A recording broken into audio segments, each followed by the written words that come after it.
Okay, let's get to work here. It's 5:29. This is video number 110, and I'm dividing now by binomials. Let me just slow down a bit and explain what I'm doing. In this particular case, I'm dividing a quadratic trinomial by a linear binomial, but the rules that I'm going to show you work for all of these guys no matter what the degree. No matter what power your variables have, this always is going to work. This is standard math, standard Regents math for generations now. So my idea is to divide 3x squared. And I'm just going to focus now, not so much on the other things I talked about in the previous video, but just how to come up with the answer, because that's important first, and then we can get into the bigger ideas. So I'm dividing this by this. And I know I did one briefly in the previous video, but I want to slow it down even more and make sure that we're really clear on how to do this. These are considered the easiest ones. So I'll do one, then I'll do another one. I'll do this one mad slow, okay? And then I'll do another one, and I'll give you an assignment over the weekend. So we'll be doing lots of assignments on Monday where I'll give you a couple practice problems on this. So anyway, my idea is I have to divide this into this. I'm going to get a linear binomial, talk much more about that. And what we demanded in the last lecture was that r equals 0. So we're only playing this game where, to use the vocabulary that you guys use, it works. Okay? Moving the r over a little here. That is, there's no remainder. Could there be? You bet. Anytime you don't set up the numbers right, you'll get a remainder. But we throw that out of our game, and this is tied in with FOIL very intimately. And in fact, I'm basically undoing FOIL. But let's just talk about the technical details of doing this. So a lot of kids say to me, how did you come up with 3x here? Okay, so you saw it, they say. So 3x times x is matching to 3x squared. We'll get that into a second. But look, there's another way to do it where you don't have to see anything. You're dividing this by this. In other words, this is dividing this. You can do that. We were doing that when we were doing LCMs. There's my 3x. So if you don't see it, you can always divide this first term by the first term under the dividend there.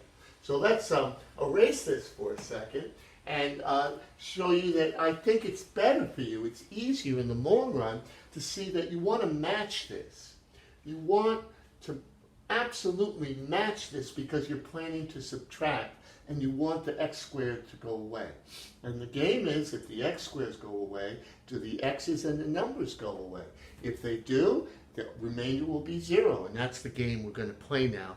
An easy game, especially if you're good at math. So anyway, how do I match this guy?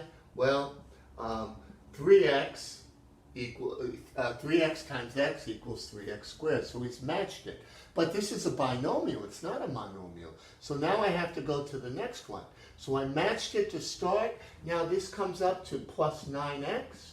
Again, 3x times 3. I had to take care of the second term. We've set it up nicely so that everybody's a like term. And now we come to an old idea. Subtracting in polynomial math means taking the opposite. Whatever positive becomes negative. Whatever negative becomes positive. So if you're doing this right, the first step has to disappear. If that doesn't happen, then everything's wrong. You've got to go back to the drawing board. What's left? Minus 4x. Like terms, stuff that you're used to using. Just like we showed you in the elementary math video, we bring down the negative 12. So now, what do I do now? A lot of kids get confused, but they should think of the way we do division in elementary school. Now this goes into this. Okay, you don't see it? Well, this is what's being divided, and this is the divider. So what does it give you? Negative 4. A better way is to see that negative 4 times x, here we go again, matches the negative 4 because you intend to subtract. If this goes away, you're good. the remainder must be 0. If it doesn't go away, something's wrong, the problem hasn't been done right, you made a mistake, something of that nature. Oh, negative 4 times 3, see what I did there? Had to take care of these last terms here. After all, first, outer, inner, last. Oh, I matched them. So the opposite of the negatives are the positive, and the remainder is 0. I put parentheses around this so I can see what I'm doing, putting parentheses here. I could have put parentheses here as well. So now, let's go and do a real easy problem over here on the bottom to give you a little room. And the problem would say something like this. I want to divide 3 into 18.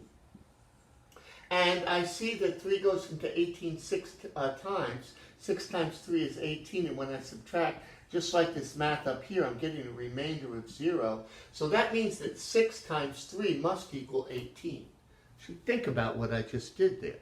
Okay? I knew the remainder was going to be 0, but I'm showing you that the check would be 6 times 3 equals 18. If I made some sort of mistake over there, that wouldn't work.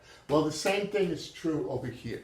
Let's move our camera over here, and in any order, I'm going to write my answer times what I was dividing by, and I get 3x cubed plus 9x. Hopefully you see that I'm just foiling. You're supposed to know how to do. And there's 3x squared plus 5x, putting those middle terms together. And there we go. When I exit, there's the check that we loved so much when we were doing basic linear math at the beginning of the year. Okay, so now I'm at 6 minutes, and I'm going to do another one. Just be patient with me for a second here.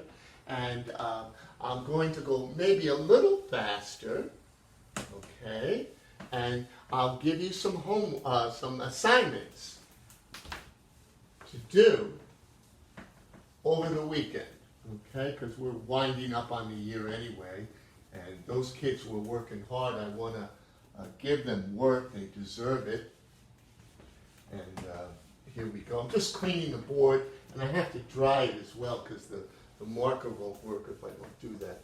Okay, so now I'm going on to another case, and I'm dividing 2x squared minus x, 10x, right? Is that right? No? Oh my God, just the worst thing that could ever happen is you write out the problem the wrong way. Minus x minus 10. And I'm dividing that by x plus 2. Keep it simple, and I'll give you some examples that you can work out. Okay, so here we go. Over here, I got it out here, and the problem's basically going to be the same. Again, I want to give you a chance to work on these. So there's the division sign. What am I dividing?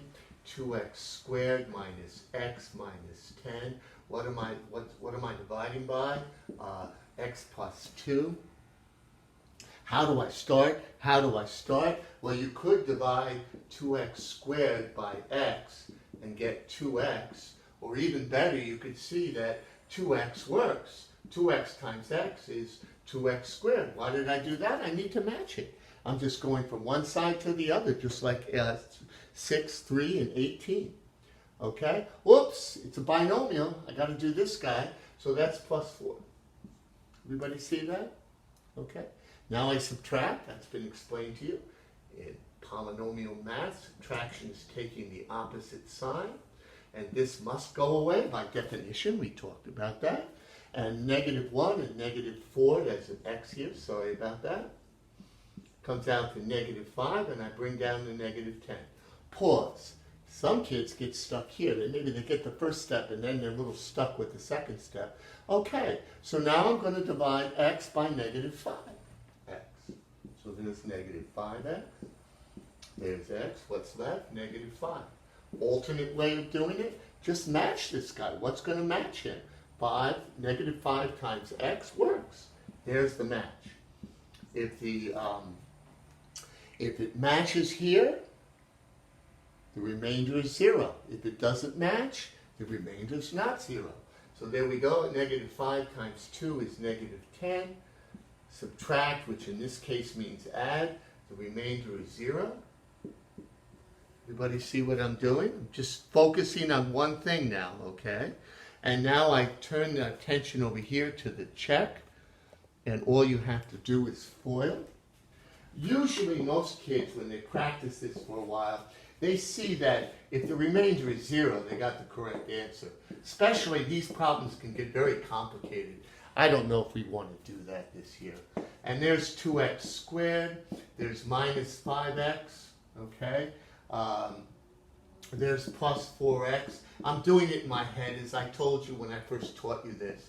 I put together the two middle terms, and there's my check. You can see it obviously put there. Okay, so that's 10 minutes, and I focused on only one thing basically. I just demanded that the remainder would be 0. That would be one check.